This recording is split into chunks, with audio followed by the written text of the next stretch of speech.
Hello दोस्तों, कैसे हो बेटा सभी आप लोग। एक बार फिर आपका मेरी क्लास में स्वागत है।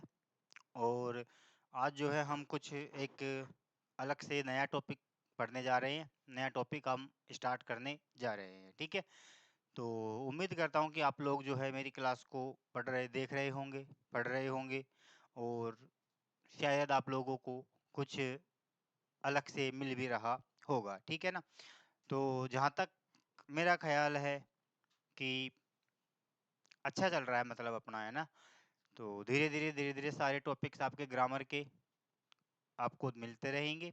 एक एक करके सारे टॉपिक्स आपके पास में आते रहेंगे, ठीक है। आप लोग आराम से देखते रहिए, पढ़ते रहिए।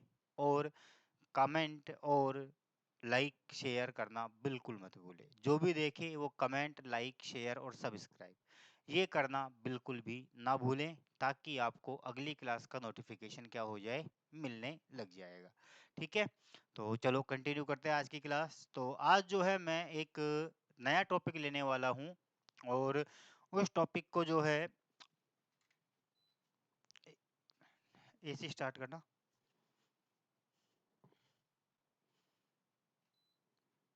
ठीक है। और उस टॉपिक को हम लोग काफ़ी छठी क्लास से या पांचवी क्लास से ही वह टॉपिक पढ़ाना क्या कर दिया जाता है, चालू कर दिया जाता है। लेकिन हम 12वीं क्लास तक आने के बाद, ग्रेजुएशन करने के बाद भी उस चीज को जो है नहीं समझ पाते हैं, नहीं पढ़ पाते हैं, उस चीज को हम नहीं पकड़ पाते हैं, ठीक है। तो ये हमारा क्या है, क्यों होता है ऐसा हमारे साथ में, क्यों होता है, क्यों? क्योंकि हम जो है उस चीज को कंटिन्यूटी में नहीं लाते हैं, उस चीज को हम कंटिन्यूटी में नहीं लेते हैं, रिवाइज नहीं करते हैं, टाइम टाइम पर हम उस चीज को नहीं पढ़ते हैं। इस वजह से हमारे साथ में ये क्या होती है, प्रॉब्लम क्रिएट होती है, ठीक है।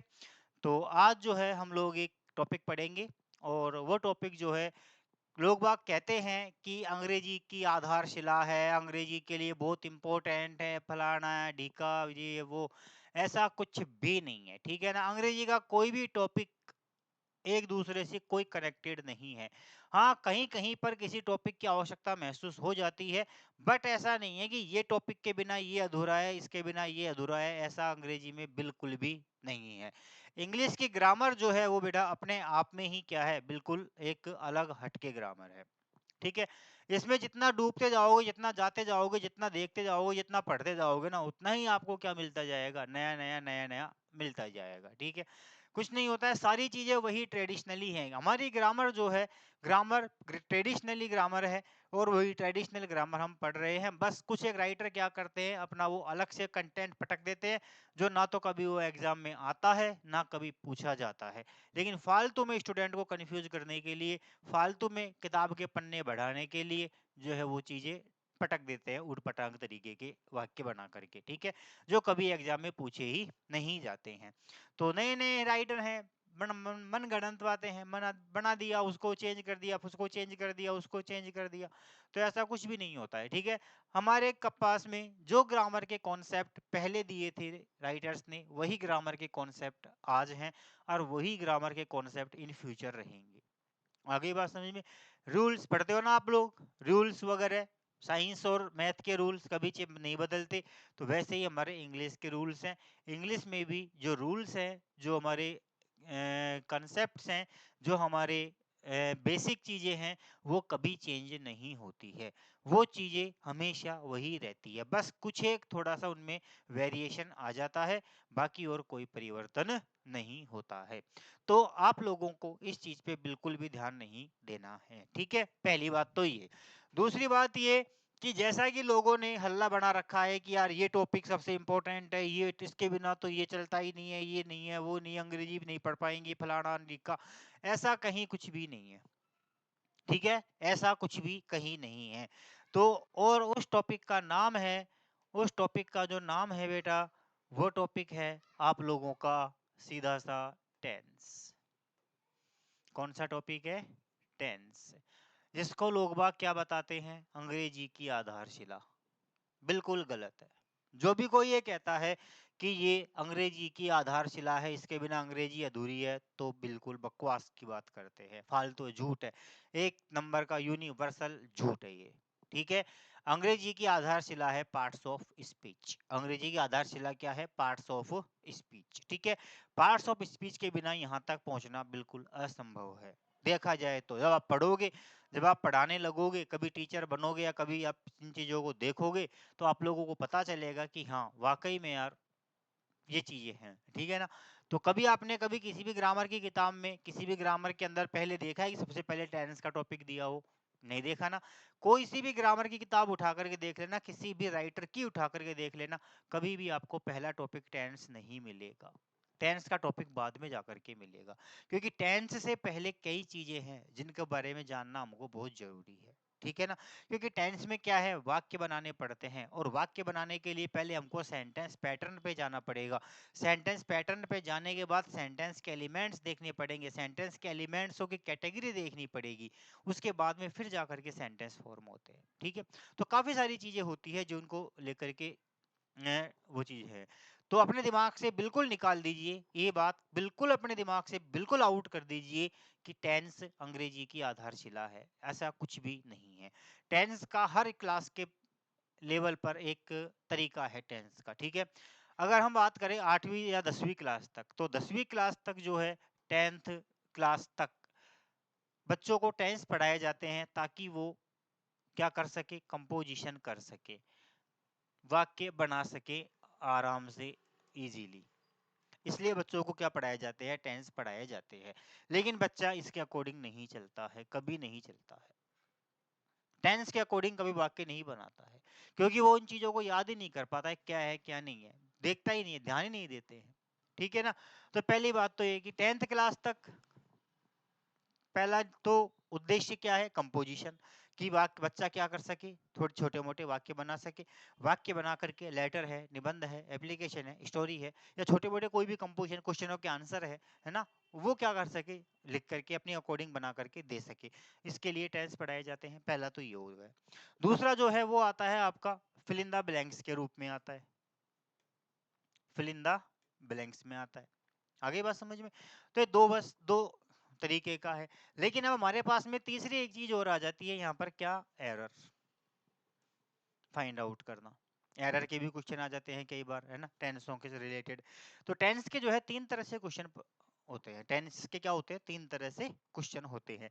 एक होता है ट्रांसफॉर्मेशन, जिसको कंपोजिशन जो है, एक तो मतलब इसको हम, मैं ये भी कह सकता हूँ कि ये एक तरह से क्या है, ट्रांसफॉर्मेशन का मेथड है, ट्रांसफॉर्मेशन के लिए। तो टेंस केवल तीन वजह से पढ़े जाते हैं। टेंस पढ़ने का केवल क्या है, तीन मकसद है टेंस पढ़ने के। सबसे पहला तो क्या, ट्रांसफॉर्मेशन, वाक्य हिंदी से अंग्रेजी, अंग्रेजी से हिंदी, ट्रांसलेशन के लिए, ट्रांसफॉर्मेशन के लिए। ठीक है, पहली चीज। दूसरा, वाक्य की पहचान। चार तरह के वाक्य होते हैं, सीधा सा, वरना देखा जाए तो वाक्य और भी कई प्रकार के होते हैं, अलग अलग कैटेगरी के अकॉर्डिंग अलग अलग तरह के वाक्य चलते हैं। दूसरा होता है fill in the blank. Question आता है, choose the appropriate form of the verb, या fill in the blank with the appropriate form of the verb। क्रिया का सही रूप वाक्य में भरने का होता है। तो वहां पर हमको क्या करना पड़ता है, क्रिया का सही रूप वाक्य में भरना होता है, और उसके लिए हमको याद करनी पड़ती है क्या, एडवर्ब्स। क्या होती है, कुछ वहां पर एडवर्ब्स होती है। उन एडवर्ब्स के बगैर जो है हम उन चीजों तक नहीं पहुंच सकते हैं। ठीक है, उस टेंस के वाक्य को नहीं पकड़ सकते हैं, नहीं पकड़ सकते हैं ना, नहीं पकड़ सकते हैं। 10वीं क्लास में भी कभी ट्रांसलेशन नहीं आता है कि आप इसकी अंग्रेजी बनाओ, इसकी हिंदी बनाओ, नहीं आता है। केवल बच्चे को केवल एक कंपोजिशन सिखाने के लिए टेंस पढ़ाया जाता है। और तीसरा जो कॉन्सेप्ट है वो है हमारा एरर के लिए, क्योंकि हमारे कंपटीशन लेवल पर जब हम आगे आ जाते हैं तो वहां पर क्या होता है, थोड़ा सा एरर के रूप में क्वेश्चन पूछ लिया जाता है कई बार टेंस का। तो वहां पर जो है थोड़ा सा ये चीज है। ठीक है ना? तो अपन तीनों के ही रिगार्डिंग क्या करेंगे, टेंसेस को पढ़ते हुए चलेंगे। ठीक है, तीनों ही तरीकों से हम क्या करेंगे, टेंस को पढ़ते हुए चलेंगे। आगे बात समझ में? ये चीज है। तो टेंस जो है ऐसा कोई इंपॉर्टेंट टॉपिक, अब देखो आर्टिकल हमको पढ़ना है तो आर्टिकल में टेंस आएगा क्या, कहीं भी? कहीं भी नियम पढ़ा आज तक टेंस का? नहीं पढ़ा, कोई नियम नहीं है। डिटरमाइनर पढ़ोगे, डिटरमाइनर के अंदर कभी कोई टेंस का नियम आएगा क्या? नहीं आएगा। प्रीपोजिशन में कभी टेंस का नियम आएगा क्या? नहीं आएगा। मॉडल में टेंस का नियम आएगा क्या? नहीं आएगा, कहीं नहीं है। नरेशन में आएगा कि हाँ टेंस का एक कंसेप्ट है, बस के लिए एक टॉपिक है छोटा सा, बाकी उसमें कहीं और ज्यादा रोल इंपॉर्टेंट नहीं है, है क्या? कहीं नहीं है ना। तो फिर टेंस कैसे हो गई आधारशिला अंग्रेजी की? तो टेंस अंग्रेजी की आधारशिला नहीं है। ये सबसे बड़ा झूठ है, दुनिया का सबसे बड़ा झूठ है जो कहता है कि टेंस क्या है, अंग्रेजी की आधारशिला है। ठीक है, तो ये बात आप गांठ बांध के रख लो देवा पंडित की ओर से। ठीक है ना। देखो चलो, ये हमारा क्या है, टेंस का। तो आज हम स्टार्ट करने वाले हैं टेंस। क्या स्टार्ट करने वाले हैं बेटा हम आज? टेंस। देखो दो चीजें होती है, एक होता है टाइम और एक होता है टेंस। क्या होता है? एक होता है टाइम और एक होता है टेंस। ठीक है ना। दो चीजों के ऊपर हम फोकस करेंगे। यहां पर एक तो होता है टाइम और एक होता है टेंस। ठीक है, टाइम और टेंस। टाइम जो है ना, टाइम जो है बेटा ये क्या है, एक यूनिवर्सल टर्म है। टाइम क्या है? यूनिवर्सल टर्म है। लेकिन टेंस जो है वो यूनिवर्सल नहीं है। टाइम कैसे है यूनिवर्सल? क्योंकि जो टाइम है वो फिक्स है, निश्चित है, फैक्ट है, सार्वभौमिक है। जहाँ आज है, यूनिवर्सल का मतलब ये नहीं है कि यहाँ जैसा यहाँ है वैसा कहीं और होगा, वैसा कहीं और होगा, वैसा कहीं और होगा। तो टाइम क्या है? यूनिवर्सल है। क्या है ये? यूनिवर्सल है, पहली बात। दूसरी चीज की टेंस जो है वो यूनिवर्सल नहीं है। टेंस यूनिवर्सल नहीं है क्योंकि टेंस क्या होते रहते हैं? चेंज होते रहते हैं। टेंस क्या होते रहते हैं? चेंज होते रहते हैं। होते रहते हैं कि नहीं होते रहते हैं? होते रहते हैं। तो दो, एक अंतर सबसे बड़ा ये है कि टाइम क्या है, हमारा यूनिवर्सल टर्म है, जबकि टेंस जो है वो यूनिवर्सल टर्म नहीं है, उसको हम यूनिवर्सल नहीं कह सकते हैं। ठीक है, पहली बात। दूसरी बात तो फिर है कि टाइम, टाइम का मतलब होता है कि जिस समय में जो क्रिया हो रही है। टाइम का मतलब जो कार्य हो रहा है, वर्क, टाइम ऑफ वर्क, काम कब हो रहा है, क्रिया कब हो रही है, वो क्या कहलाता है?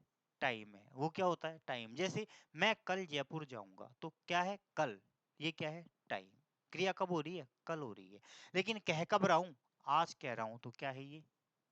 टेंस। जिस समय कह रहा है वो तो क्या है? टेंस।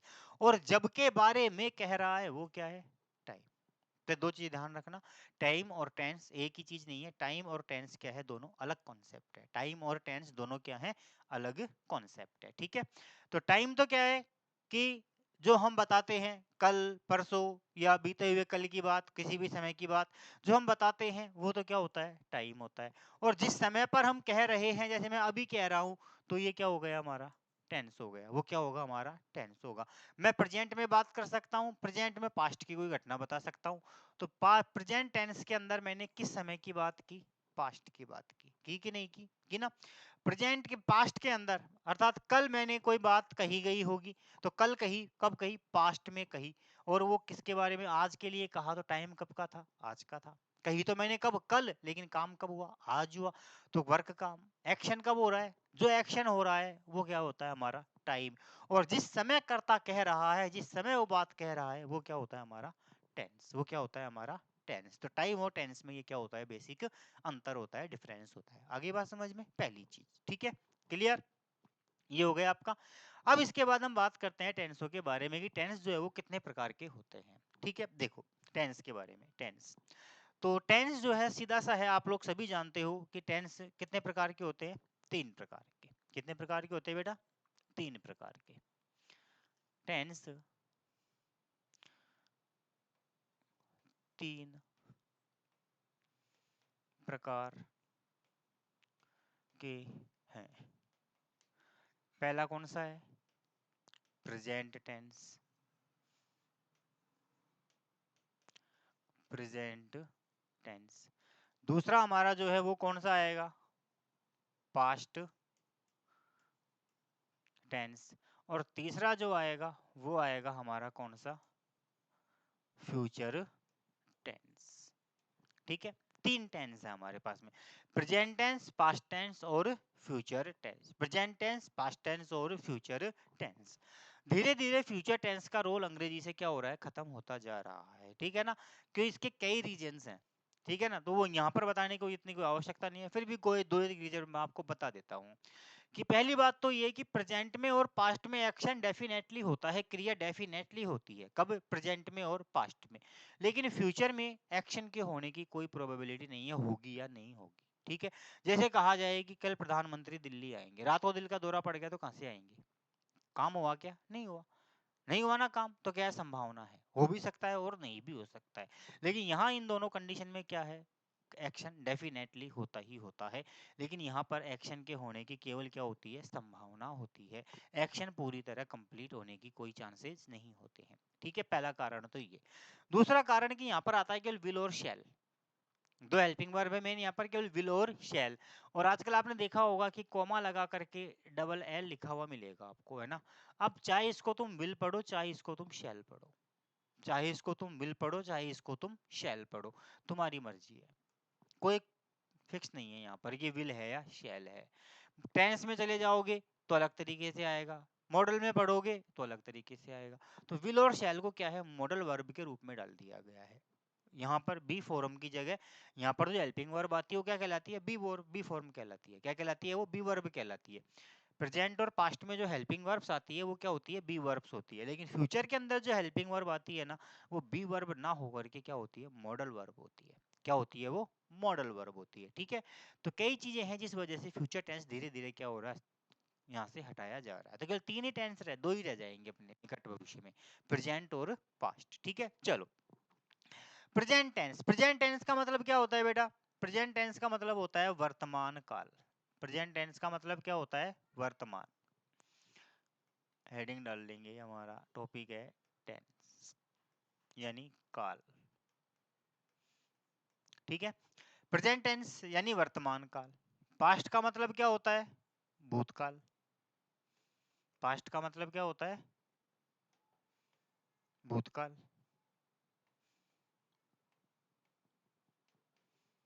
ठीक है, और फ्यूचर का मतलब क्या होता है, भविष्य काल।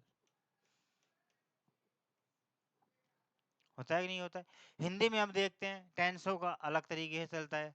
ठीक है, निकट भविष्य, दूर भविष्य, निकट प्रेजेंट वगैरह बताना, ठीक है, ये वो कई लफ्ज़ होते हैं वहां पर, है ना। लेकिन अपने यहाँ पर ऐसा कुछ भी नहीं है। ठीक है ना।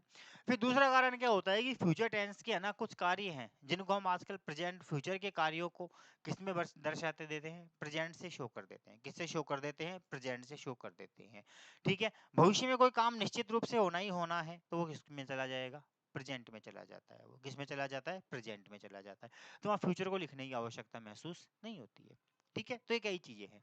तो टेंस हमारे कितने होते हैं बेटा, तीन टेंस होते हैं। कितने टेंस होते हैं, तीन टेंस होते हैं, प्रेजेंट टेंस, पास्ट टेंस और future tense. Present tense, past tense और फ्यूचर टेंस। इसके बाद में प्रत्येक टेंस के कितने भाग होते हैं, चार भाग होते हैं। कितने भाग होते हैं, चार भाग। ठीक है, प्रत्येक टेंस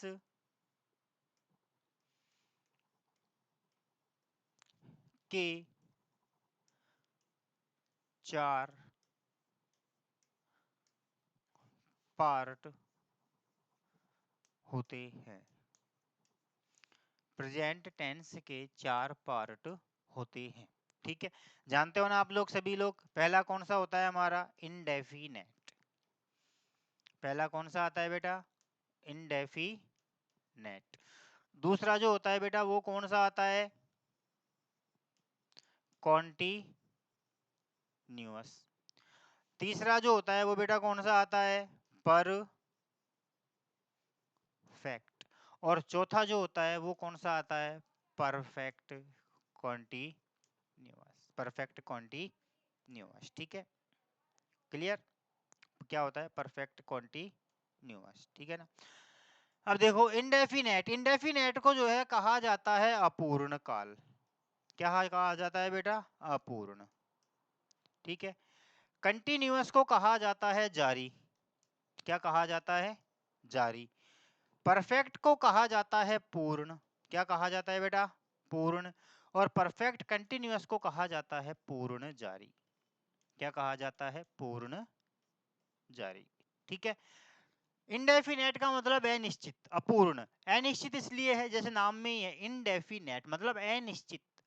एक्शन अनिश्चित है, कब हो रहा है, कहाँ हो रहा है, कैसे हो रहा है, क्यों हो रहा है, कोई पता नहीं है, कोई इंफॉर्मेशन नहीं है, बस केवल एक्शन हो रहा है, बस इतना पता होता है। ठीक है, मैं जयपुर जाता हूँ, मैं बाजार जाता हूँ, वह आम खाता है, वह खाना खाता है, वह मंदिर जाता है। कब जाता है, क्यों जाता है, कहाँ कैसे जाता है, पता है क्या, कोई नहीं है ना, कोई पता नहीं है।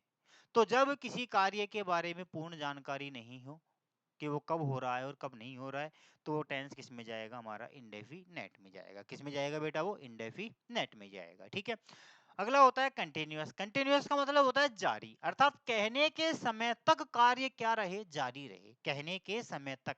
जैसे मैं बोल रहा हूं यहाँ पर, ठीक है, और मेरे यहाँ बोलने तक कोई काम क्या रहे, चलता रहे, तो वो क्या कहलाएगा, कंटिन्यूअस। जैसे मैं कहूं कि बाहर कार जा रही है, तो कार जा रही है ना, तो काम क्या हो रहा है, लगातार चल रहा है, लगातार चल रहा है, ठीक है। जैसे मैं कहूं कि एसी चल रहा है, तो एसी लगातार चल रहा है, मैं कह रहा हूं उस वक्त तक भी लगातार काम चल रहा है, चल रहा है कि नहीं चल रहा है, ठीक है। तो कहने के समय तक कोई कार्य क्या होता रहे, लगातार चलता रहे, तो वो क्या कहलाएगा, हमारा कंटिन्यूअस कहलाएगा। क्या कहलाएगा बेटा, वो कंटिन्यूअस कहलाएगा, ठीक है। तीसरा होता है परफेक्ट। परफेक्ट का मतलब होता है पूर्ण, ठीक है, अर्थात कहने के समय तक पूरा हो चुका हो और जिसका प्रभाव वर्तमान में भी दिखाई दे। कहने के समय तक पूरा हो चुका हो और जिसका प्रभाव वर्तमान में भी दिखाई दे, तो वो क्या होता है, हमारा परफेक्ट टेंस होता है। कौन सा टेंस होता है बेटा, परफेक्ट टेंस होता है, ठीक है। तो एक होता है ठीक है, तो कहने के समय तक काम क्या हो जाए, पूरा हो जाए। जैसे मैं कहूं कि राहुल ने पाठ याद कर लिया है, अर्थात मेरे कहने तक उसने पाठ को याद कर लिया है। क्या कर लिया है, पाठ को याद कर लिया है, ठीक है। जैसे बच्चों ने कहा गुरुजी स्कूल नहीं आए हैं, अर्थात नहीं आए हैं, पक्का है नहीं आए हैं, मतलब पूरा हो चुका है, फाइनली हो चुका है, ठीक है। आगे बात समझ में। तो कोई काम कहने के समय तक क्या हो जाए, पूरा हो जाए, कंप्लीट हो जाए, तो वो क्या कहलाता है, हमारा परफेक्ट कहलाता है। क्या कहलाता है, वो हमारा परफेक्ट कहलाता है, ठीक है। चौथा जो है वो है हमारा परफेक्ट कॉन्टिन्यूअस। कौन सा है बेटा, परफेक्ट कॉन्टिन्यूअस। परफेक्ट कॉन्टिन्यूअस का मतलब होता है कि कोई भी ऐसा कार्य जो किसी समय के साथ प्रारंभ हो जाए, कोई भी ऐसा कार्य जो किसी समय के साथ प्रारंभ हो जाए लेकिन कहने के समय तक चलता रहे, समय के साथ प्रारंभ हो जाए लेकिन लगातार चलता रहे, तो किस में जाएगा, परफेक्ट कॉन्टिन्यूअस में। जैसे वह लड़की 2 घंटे से रो रही है, 2 घंटे से समय आ गया कि नहीं आ गया, रो रही है, लगातार काम चल रहा है कि नहीं चल रहा है, चल रहा है।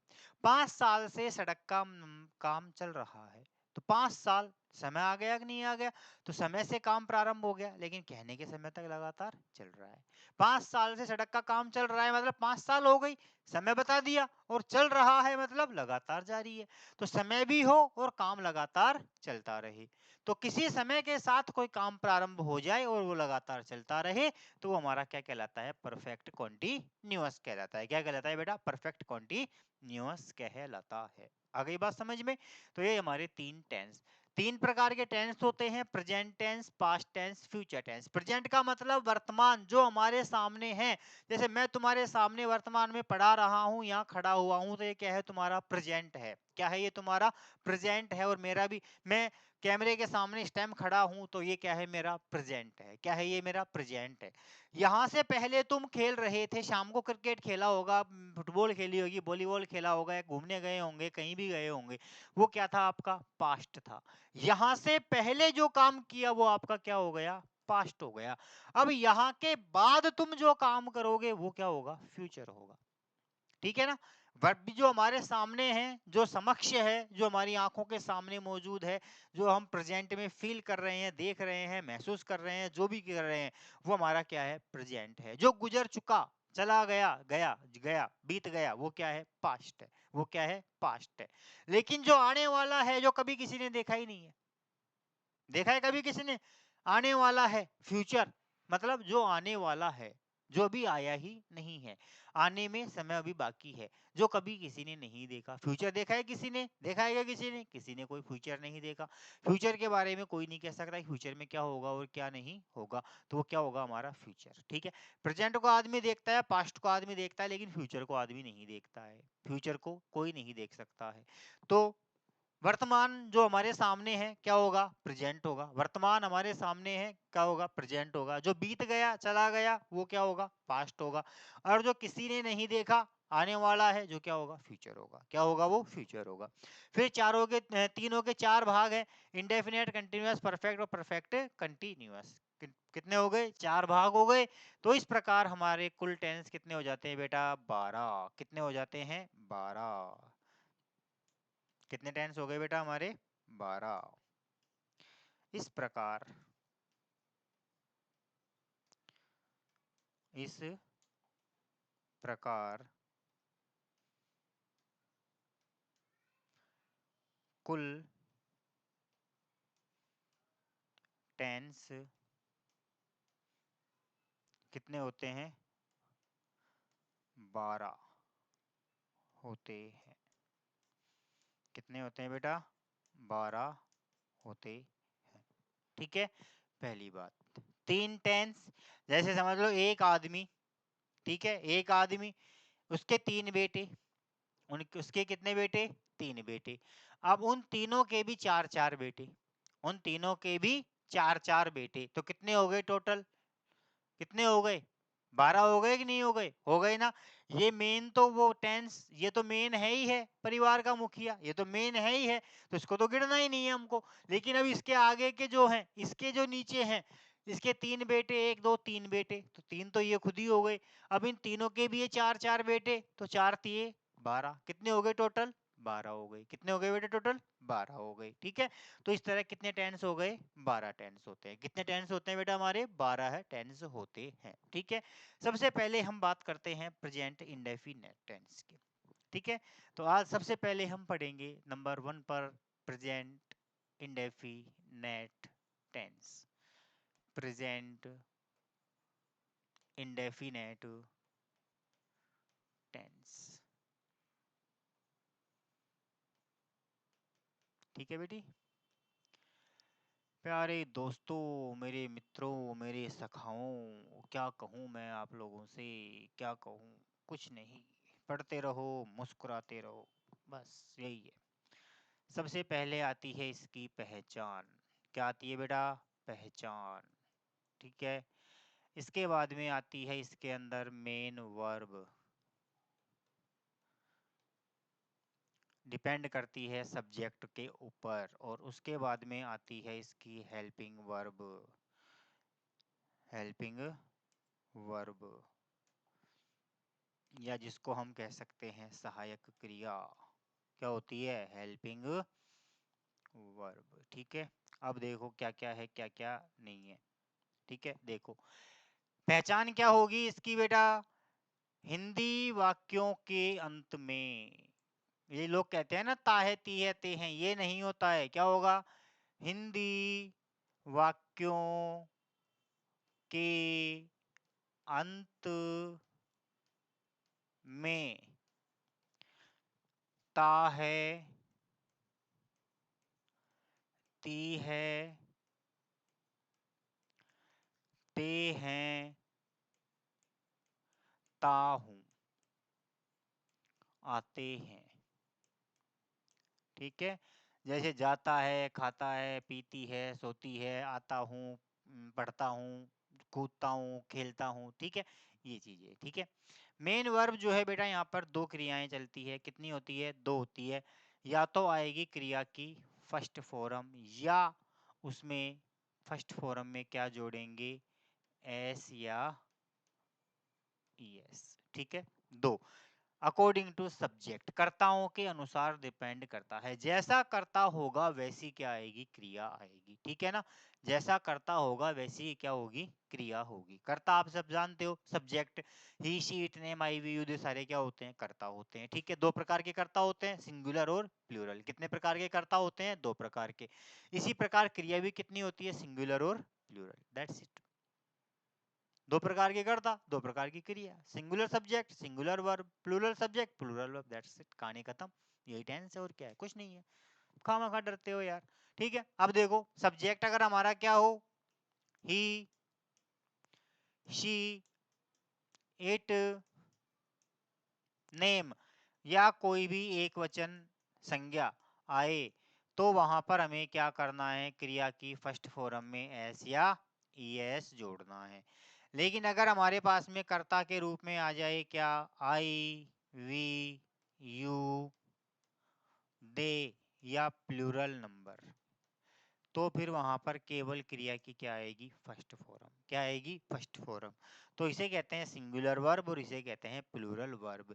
ये होते हैं सिंगुलर सब्जेक्ट, और ये होते हैं प्लूरल सब्जेक्ट। ठीक है, अब बात करते हैं हेल्पिंग वर्ब की। तो हेल्पिंग वर्ब यहाँ पर बेटा 2 होगी। एक तो होती है डज, और एक होती है डू। एक होती है डज और एक होती है डू। ठीक है, डिपेंड करता है कर्ताओं के ऊपर। यहाँ भी कर्ता का रोल चलेगा बेटा, यहाँ भी किसका रोल चलेगा, कर्ता का रोल चलेगा। और कर्ता वही दो होंगे ऊपर की तरह, ही, शी, इट, नेम और सिंगुलर के साथ में आएगा सहायक क्रिया के रूप में डज। और आई, वी, यू,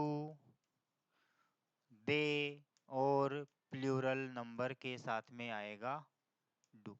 क्या आएगा बेटा, डू। ठीक है, कुछ भी नहीं है, बिल्कुल आसान है, कुछ भी नहीं है, टेंशन लेने की आवश्यकता कतई नहीं है, बिल्कुल नहीं है। देखो इधर, ठीक है, फिर एक नोट डाल के लिख लो, एक छोटा सा नोट डाल लो। और नोट क्या है, वो ये है कि प्रेजेंट इंडेफिनेट के सिंपल सेंटेंस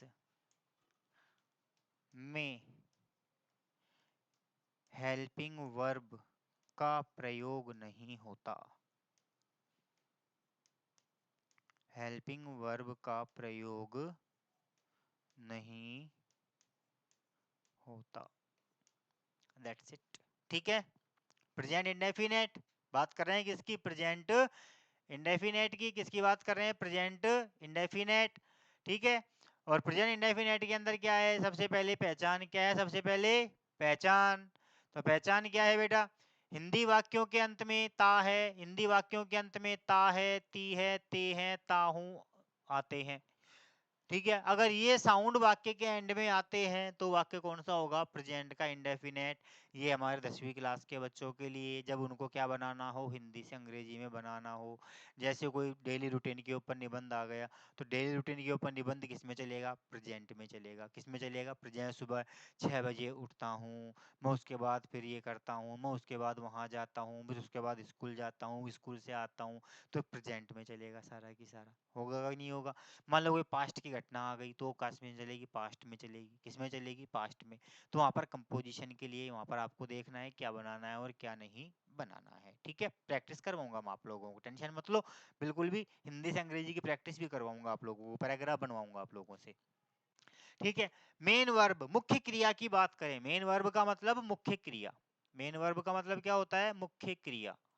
क्रिया दो प्रकार की होती है, सहायक क्रिया और मुख्य क्रिया। वैसे तो बहुत प्रकार होते हैं, लेकिन यहाँ पर हमको दो ही देखनी है, सहायक क्रिया और मुख्य क्रिया।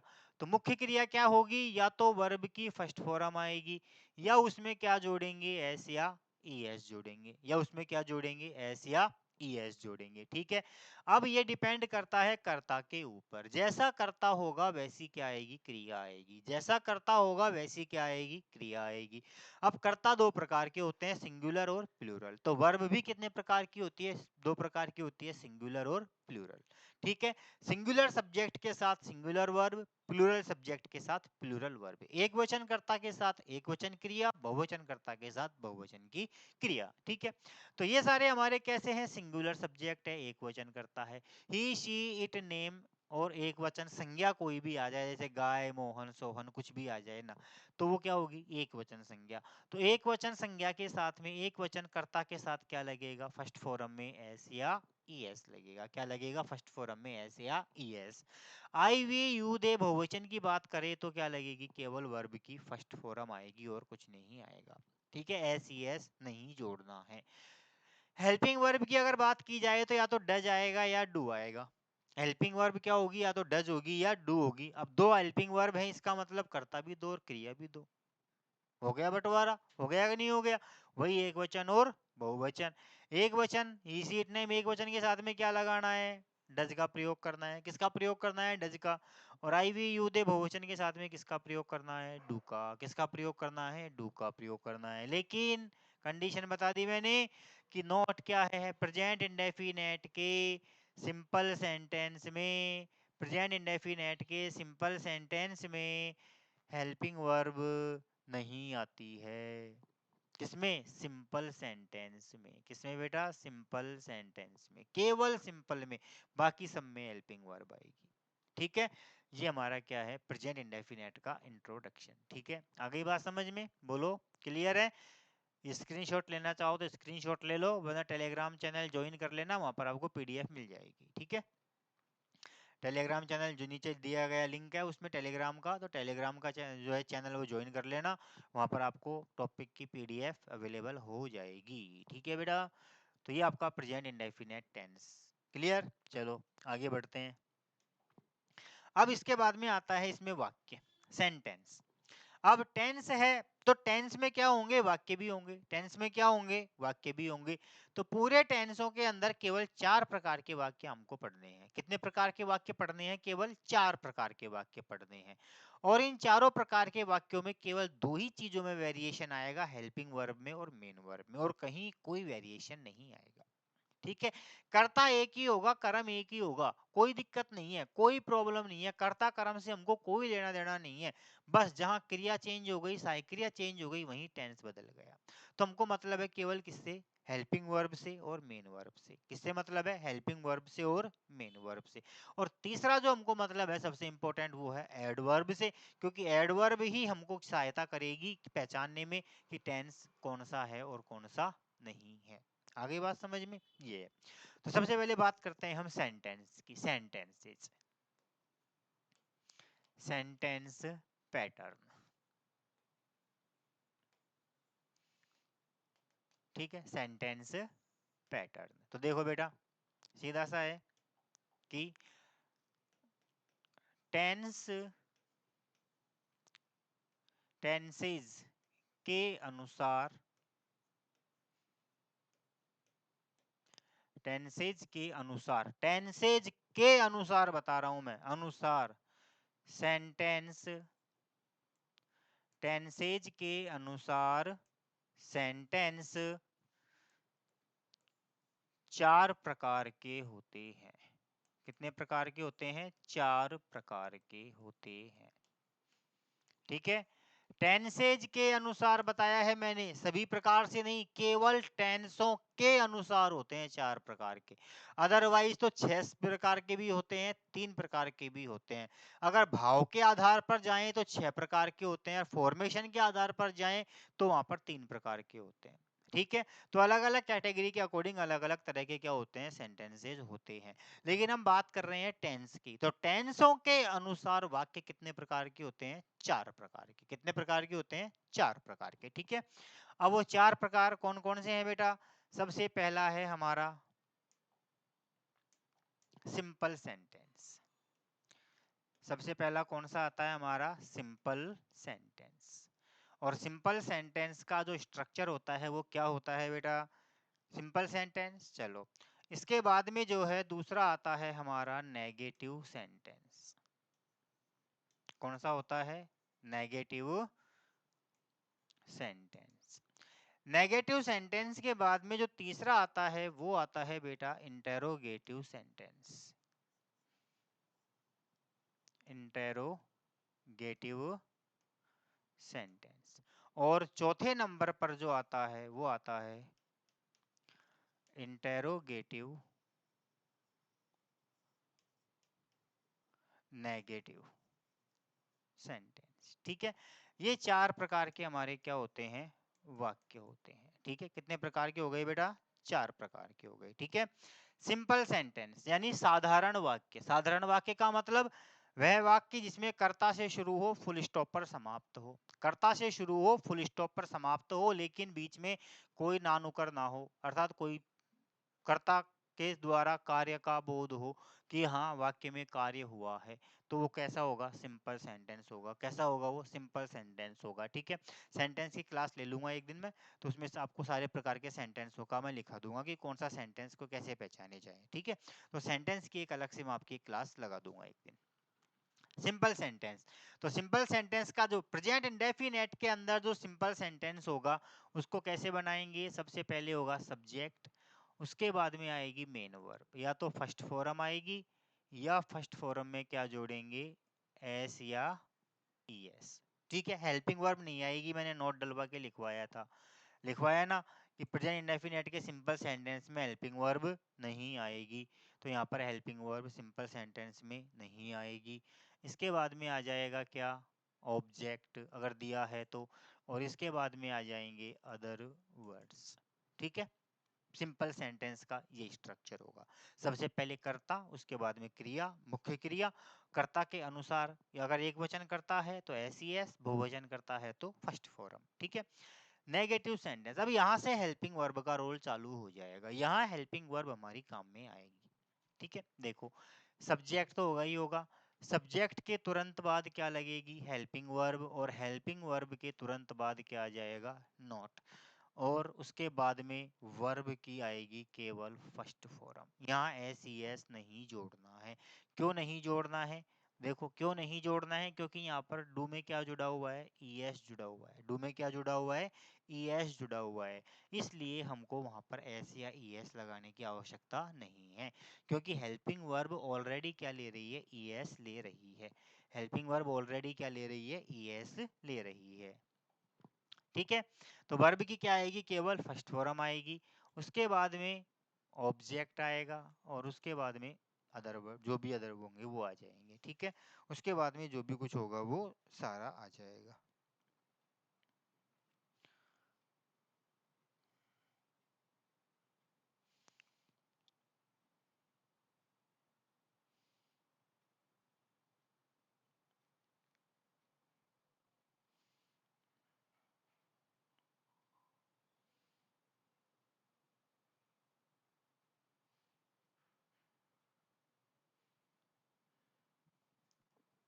ठीक है बेटा, अब इसके बाद में आते हैं इंट्रोगेटिव। इंट्रोगेटिव का मतलब होता है प्रश्नवाचक। अब देखो प्रश्नवाचक वाक्य जो है वो दो प्रकार के होते हैं। कितने प्रकार के होते हैं बेटा, दो प्रकार के वाक्य होते हैं। ठीक है, दो प्रकार के वाक्य होते हैं, एक तो होते हैं हेल्पिंग वर्ब से बनने वाले, और दूसरे होते हैं डब्ल्यू वर्ड से बनने वाले। ठीक है, तो बस कुछ भी नहीं है, ये हेल्पिंग वर्ब कर्ता के पहले आ जाती है। तो हेल्पिंग वर्ब से बनने वाले, पहला हेल्पिंग वर्ब, सब्जेक्ट, वर्ब की फर्स्ट फॉर्म, उसके बाद में ऑब्जेक्ट, अदर वर्ड्स, और उसके बाद में क्वेश्चन मार्क। और दूसरे टाइप के जो होते हैं वो होते हैं डब्ल्यू वर्ड वाले। डब्ल्यू वर्ड के बाद में वही हेल्पिंग वर्ब, सब्जेक्ट, वर्ब की फर्स्ट फॉर्म, और उसके बाद में ऑब्जेक्ट, अदर वर्ड्स, और ये क्वेश्चन मार्क। ठीक है, हेल्पिंग वर्ब का मतलब होता है कि ऐसे प्रश्न जिनका जवाब हाँ या ना में दिया जाए। वे प्रश्न जिनका जवाब हाँ या ना में दिया जाए तो वो कैसे बनाते हैं, हेल्पिंग वर्ब से बनाते हैं। जैसे क्या तुम रोजाना अंग्रेजी पढ़ते हो, तो मैंने पूछा है कि क्या तुम पढ़ते हो या नहीं, हाँ या ना, बस ये पूछा है। ठीक है ना, तो हाँ या ना में दिया जाएगा, पहली पहचान। और दूसरी पहचान की हिंदी वाक्यों में इनके प्रारंभ में क्या दिया गया होता है, क्या तुम वहां जाते हो, क्या तुम वहां रहते हो, क्या वे क्रिकेट खेलते हैं। तो क्या से शुरू होने वाले जो प्रश्न होते हैं वो काय में बनते हैं, हेल्पिंग वर्ब से बनते हैं। जिनका जवाब हाँ या ना में दिया जाता है वो कैसे बनते हैं, हेल्पिंग वर्ब से बनते हैं। बाकी के सारे डब्ल्यू वर्ड से बनते हैं। कब, क्यों, कहाँ, कौन, किसने, किससे, किससे, क्या, ठीक है ना, तरीका, मैनर, स्थान, जगह, टाइम वगैरह ये सारे बताए जाएं तो फिर वहां पर किससे का प्रयोग करेंगे, डब्ल्यू वर्ड का प्रयोग करेंगे। इसी तरह इंट्रोगेटिव सेंटेंस नेगेटिव है, वो भी दो प्रकार के होते हैं। इंट्रोगेटिव और इंट्रोगेटिव में कोई अंतर नहीं है, एक ही फैक्टर है, एक ही अंतर है केवल कि यहाँ पर प्रश्न पूछने के साथ साथ क्या होता है, मना करने का भाव भी दिया गया होता है। तो प्रश्न करने के साथ साथ मना करने का भाव भी दिया गया हो तो वो क्या कहलाएंगे, हमारे इंट्रोगेटिव नेगेटिव। और ये भी वही दो प्रकार के हो जाएंगे। यहाँ पर केवल कर्ता के बाद में क्या आ जाएगा बेटा, नोट आ जाएगा। Helping verb plus subject plus not, verb की फर्स्ट फॉर्म, ये ऑब्जेक्ट, और ये क्वेश्चन मार्क। और इसी तरह ये दूसरा हो जाएगा W H word plus helping verb plus subject के बाद में नॉट आ जाएगा, उसके बाद में फर्स्ट फॉर्म आ जाएगी, ये हमारा ऑब्जेक्ट आ जाएगा, ये क्वेश्चन मार्क आ जाएगा। ये चारों तरह के आपके वाक्य बन गए कि नहीं बन गए, बन गए ना। कुछ नहीं है, बिल्कुल आसान है। ये स्ट्रक्चर है सारे प्रकार के वाक्यों का, सारे टेंसों में यही चलेगा। केवल क्या चेंज होगी, या तो हेल्पिंग वर्ब चेंज होगी, क्या चेंज होगी बेटा, या तो हेल्पिंग वर्ब चेंज होगी, जैसे ही टेंस बदलेगा तो हेल्पिंग वर्ब बदल जाएगी और मेन वर्ब बदल जाएगी, बस और कुछ अंतर नहीं आने वाला है। जैसे जैसे टेंस बदलता जाएगा केवल हेल्पिंग वर्ब और मेन वर्ब बदलती जाएगी और कुछ नहीं बदलेगा, बस इतना दिमाग में रखना है आप लोगों को। ठीक है, ये चार प्रकार के आपके क्या हैं, वाक्य हैं। चार प्रकार के क्या हैं आपके वाक्य हैं, सेंटेंसेज हैं। ठीक है, देख लो इनको एक बार, देख लो एक बार इनको ढंग से अच्छे से।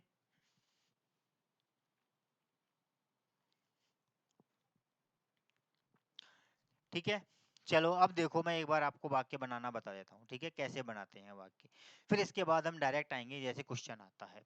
ठीक है, जैसे मैं वाक्य बनाना चाहूँ, एक वाक्य लूंगा, केवल एक ही वाक्य लूंगा, उसी को सभी में कन्वर्ट करूंगा। जैसे मैं कहूँ कि राम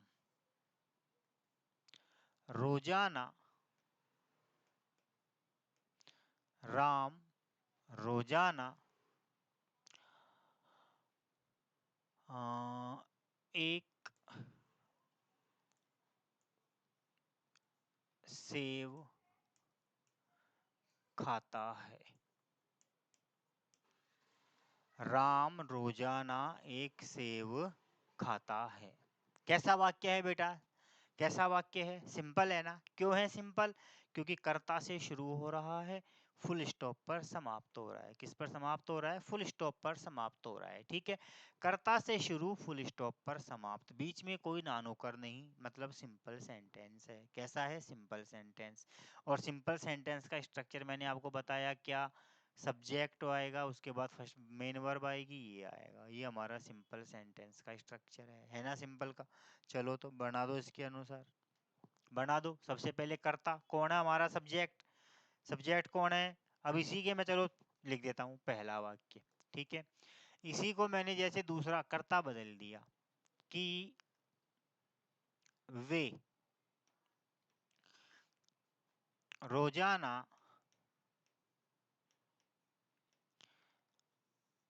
अंग्रेजी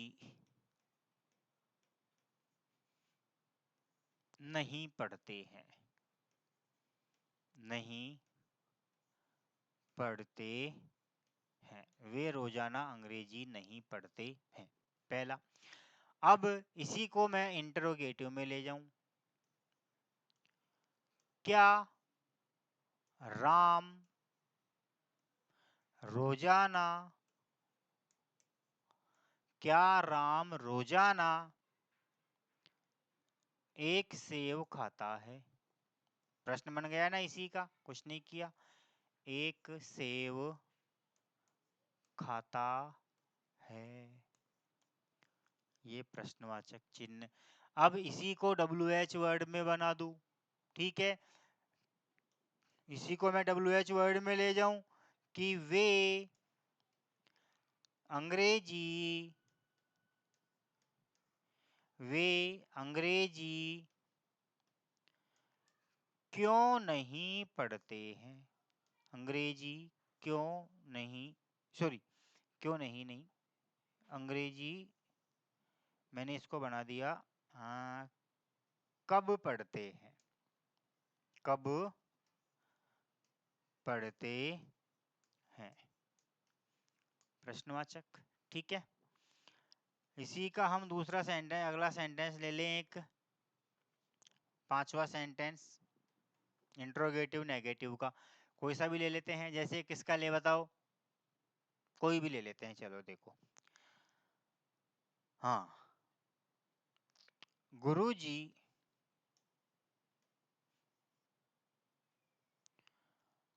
बच्चों को, नहीं,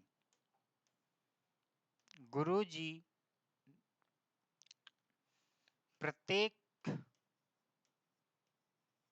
सोमवार, प्रत्येक सोमवार विद्यालय क्यों नहीं आते हैं, विद्यालय क्यों नहीं आते हैं। ठीक है, 5 तरह के वाक्य हैं। ठीक है ना, आ गया सारा, इसी में आ गया है ना, समझ जाओगे आराम से, इसी से कोई दिक्कत नहीं आएगी, आराम से इजी वे में बनेगा बेटा। पहला वाक्य देखो क्या कह रहा है, पहला वाक्य क्या कह रहा है, पहला वाक्य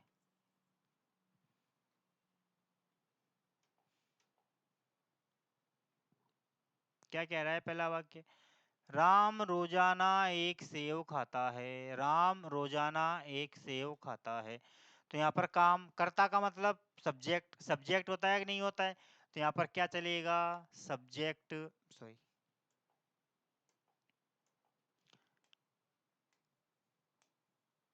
क्या चलेगा, सब्जेक्ट प्लस फर्स्ट फॉर्म, या फर्स्ट फॉर्म में एस या ईएस या उसके बाद में ऑब्जेक्ट, ये स्ट्रक्चर चलेगा ना। तो सब्जेक्ट का मतलब होता है काम करने वाला, कर्ता क्या होता है, काम करने वाला कर्ता। तो यहाँ पर काम कौन कर रहा है, राम। कौन खा रहा है सेव, राम। तो सीधा सा है, क्या आ जाएगा, राम। इसके बाद में क्या लगानी है, मुख्य क्रिया। क्या लगानी है, मुख्य क्रिया। अब उसमें एस या ईएस जोड़ेंगे या नहीं जोड़ेंगे बाद की बात है, पहले मुख्य क्रिया क्या हो रही है, क्या हो रही है क्रिया, खाने की। क्या कर रहा है वो, खाता है। तो खाना, खाने को क्या कहते हैं अंग्रेजी में, ईट।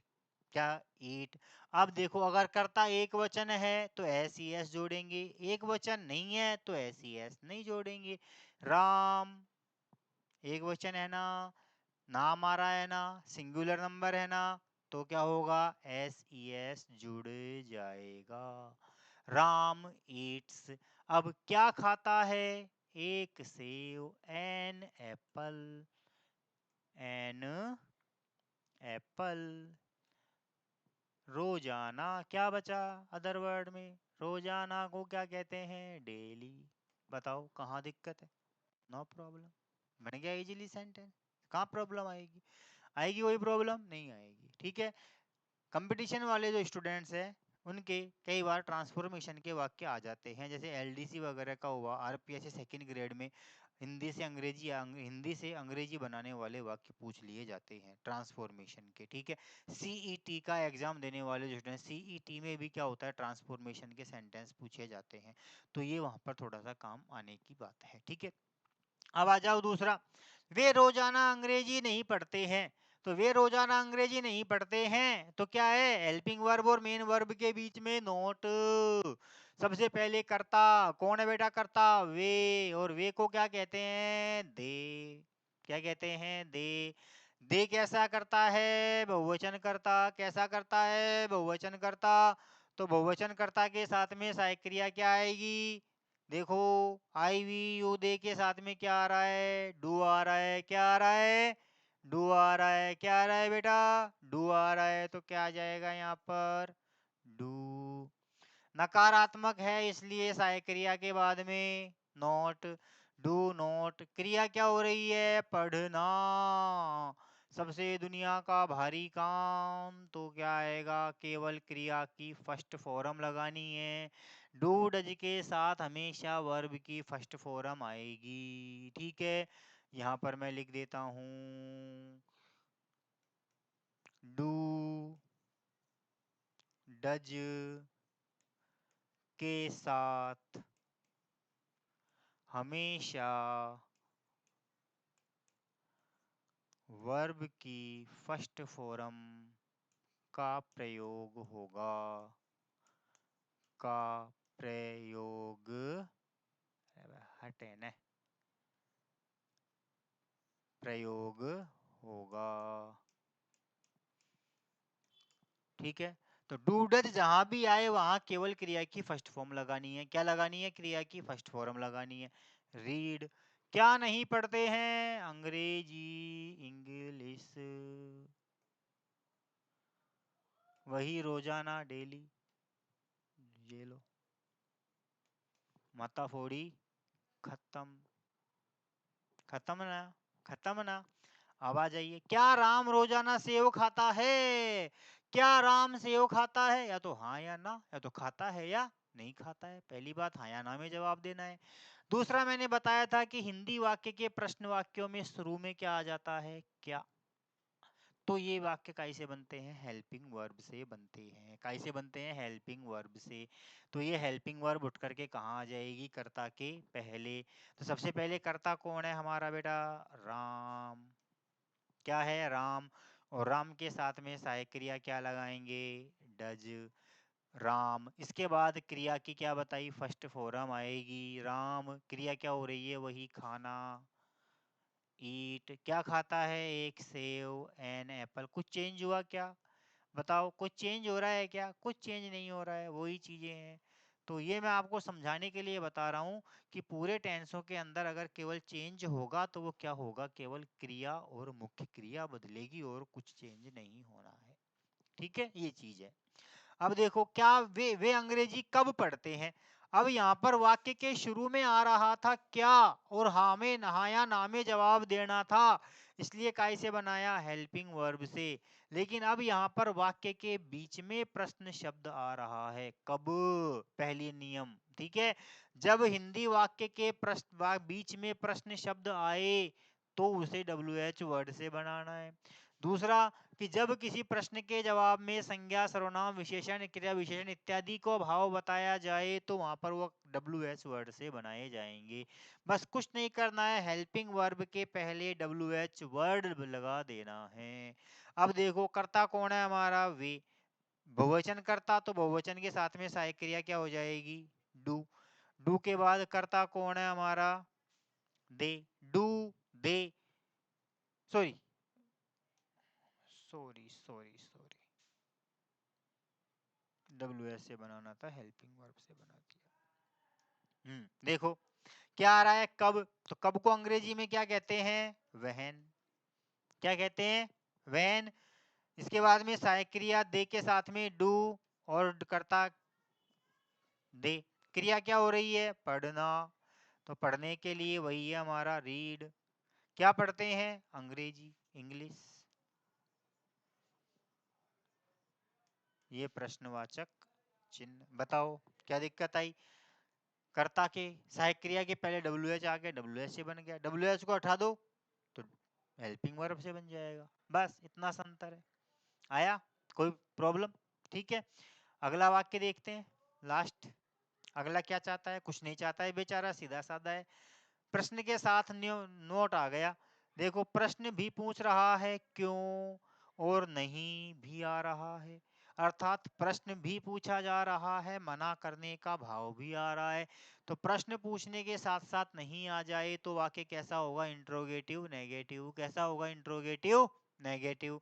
ठीक है, और इंट्रोगेटिव नेगेटिव वाक्य होगा तो कर्ता के बाद क्या लगेगा? नोट लगेगा। स्ट्रक्चर हेल्पिंग प्रश्नवाचक का जैसा रहेगा। ठीक है, अब देखो क्या आ रहा है? क्यों वाक्य के बीच में, तो सीधा सा कैसे बनेगा? WH। और क्यों का क्या होता है बेटा? वाई। क्या होता है? वाई। कर्ता कौन है? गुरुजी। सिंगुलर एक वचन। सिंगुलर एक वचन तो क्या आ जाएगा? डज। Why does teacher. कर्ता कौन है? गुरुजी, टीचर। कर्ता के बाद क्या लगाना है? नोट लगाना है। नोट। क्रिया क्या हो रही है? आना, और आने को क्या कहते हैं? कम। कहाँ नहीं आते? विद्यालय, टू स्कूल। कब नहीं आते? प्रत्येक सोमवार, तो क्या आ जाएगा? Every Monday. Every Monday.